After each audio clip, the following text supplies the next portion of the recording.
Hello, my friends. Welcome back to my channel. We've got an afternoon check-in with Bobbie Sox. She's watching the goats. The goats are on heat watch. We are anxiously awaiting the girls to go into heat. I think maybe Sock Monkey might be. She's segregated herself from the herd, which usually means they're annoyed with each other. And they're in heat, but she's not flagging. She's not yet showing signs. So we're going to give her another 12 hours or so to see what she does. She's a first timer, so things will be new for her. And I'm excited to have her in the breeding lineup. Lotus, I'm pretty sure, was in heat while I was away a couple of weeks ago. So we've got a couple weeks before she goes. We'll see what Misty and Persephone do. Jacey, not yet, but starting to look like maybe another couple days. They all tend to go into heat at the same time, which is good and bad.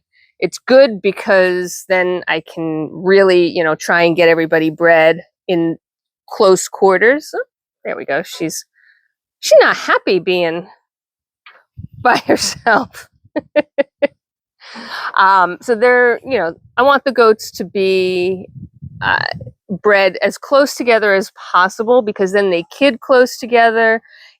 There's Bob. No wonder Bobbie came out.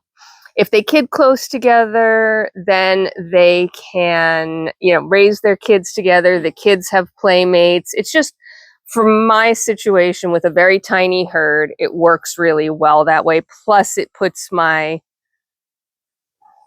stress level, my need to, obsessively watch barn cameras, etc., into a confined window versus a long window where, I'm constantly on alert for babies arriving, labor happening, etc. So the goal is to breed as many of them as close to each other as possible, and then probably have a second round with the ones that either did not take on the first exposure or that did not go into heat conveniently. With only 2 bucks, that could become challenging because we've got to give the bucks a rest between each date that they have, each exposure.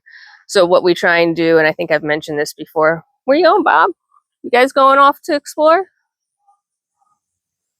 Bobbie Sox, you're waiting for attention? Yeah, she is.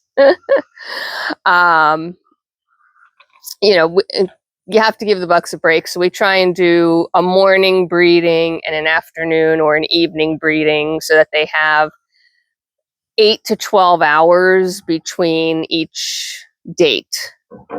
We'll see, though. We've got to see who goes into heat and when they go into heat. Believe me, I'm anxiously awaiting. The girls have no idea that I'm anxiously awaiting. The boys are anxiously awaiting as well. So that's just a quick update on where we are. As soon as we start getting breeding process, I promise I'm going to try and get at least one on film.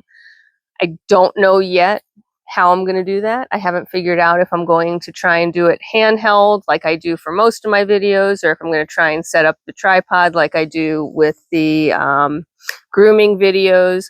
Problem is, they don't stand still, right? So I think the handheld will work, but it might become shaky. Oh, Misty, big yawn. You have a rough night? So yeah, I've got plans. They're coming. The goats just have to cooperate, and right now they're not. So I hope you're having a fabulous day wherever you are in this world. Take care of yourselves. Take care of each other. And I will... Oh, there's Miss Wren. I've been waiting for her to pop her little head out. Yeah, I know. Hi, girlfriend. You make it impossible to tell if you're in heat because you wag your tail like a dog. Tail wagging is one of the telltale signs, except for Wren, who wags her tail all the time. Anyway, be kind, and I will see you at the next one. Bye for now.